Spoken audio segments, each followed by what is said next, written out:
Hey folks, retired old soldier 1987 here.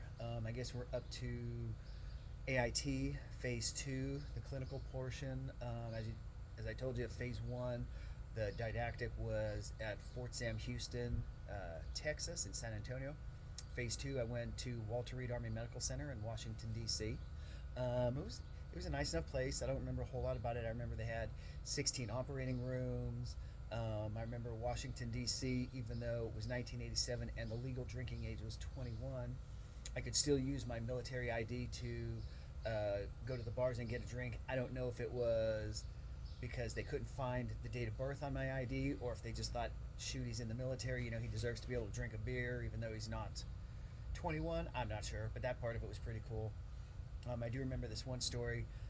We would work together in teams, and my teammate, younger female, shorter than I am, and I'm short to begin with. We were doing an ENT procedure. I think it was a radical neck, and the ENT surgeon, she was taller. So when the surgeon asked for an instrument, she threw her hand back. She'd hit my partner in the head, contaminate her hand. So we have to get a new glove, all this stuff. And this happened multiple times throughout the case, and the surgeon was getting just upset. And she should have been upset with herself because it was her own fault because she wasn't paying attention. So anyway, it got to the point where she did it one more time. We tried to get her to change her gloves. She refused. She just wasn't going to do it. So the circulator in the room, the nurse, decided she was going to call the chief nurse. And the chief nurse was this young woman, or this woman named Colonel Rossi. Just a little fireball, but she was always looking out for her people. And she went in there and talked to the surgeon. The surgeon tried to play games and say, nope, she didn't contaminate herself. She wasn't going to change her glove, blah, blah, blah. Colonel Rossi trusted us, and she said, you know what, doctor? I trust my people. They said you're contaminated. And she grabbed her arm, said, you didn't want to change your gown and gloves before, now you have to. So go change your stuff. And she really took care of us, and she took care of the patient because it was the right thing to do. I remember stuff like that.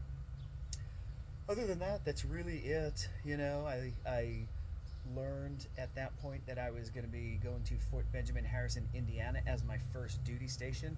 I didn't know what Fort Benjamin Harrison was. I barely knew where Indiana was because I was an East Coast guy, but that's where I figured that out, and I started preparing for my transition because I had only spent 6 weeks there at Walter Reed. So that about does it for phase 2. If you like what you're hearing, hit that like button, subscribe to my channel, drop some comments down below, let me know what you think. Until our next video, have a good one.